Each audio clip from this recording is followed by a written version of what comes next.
दोस्तों, क्या वजह थी कि माता सीता को फल्गु नदी, गाय, कौवा और पंडित को श्राप देना पड़ा था। भगवान श्री राम और उनके भाई लक्ष्मण और माता सीता के साथ वनवास जाने की बात तो हम सभी जानते हैं। इस बात से अयोध्यावासी दुखी थे। राजा दशरथ राम और लक्ष्मण के वियोग के दर्द भी झेल ना सके और उनकी मृत्यु हो गई।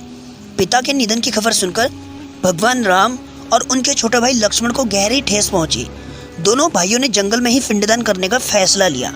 पिंडदान के लिए दोनों भाई जंगल में कुछ आवश्यक सामग्री एकत्रित करने के उद्देश्य से निकल गए। एक और पिंडदान का समय निकलते जा रहा था।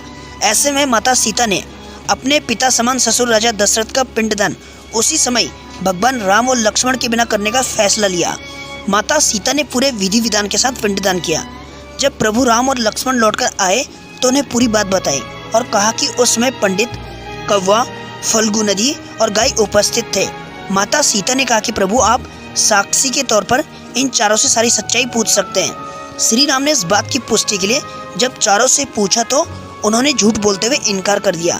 इस बात से माता सीता से दोनों भाई नाराज हो गए, क्योंकि उन्हें लगा कि माता सीता झूठ बोल रही है। इस बात से माता सीता क्रोधित हो गई और झूठ बोलने की सजा देते हुए आजीवन श्रापित कर दिया। माता सीता से पंडित को श्राप मिला कि पंडित को कितना भी मिलेगा लेकिन उसकी दरिद्रता कभी दूर नहीं होगी। कौवे को कहा कि उसका अकेले खाने से कभी पेट नहीं भरेगा और उसकी अकस्मात मृत्यु होगी। फल्गु नदी को श्राप मिला कि पानी गिरने के बावजूद भी नदी ऊपर से हमेशा सूखी ही रहेगी और नदी के ऊपर पानी का बहाव कभी नहीं होगा। माता सीता ने गाय को श्राप दिया कि घर में पूजा होने के बाद भी गाय को हमेशा जूठन खाना पड़ेगा। रामायण में इस कथा का जिक्र मिलता है।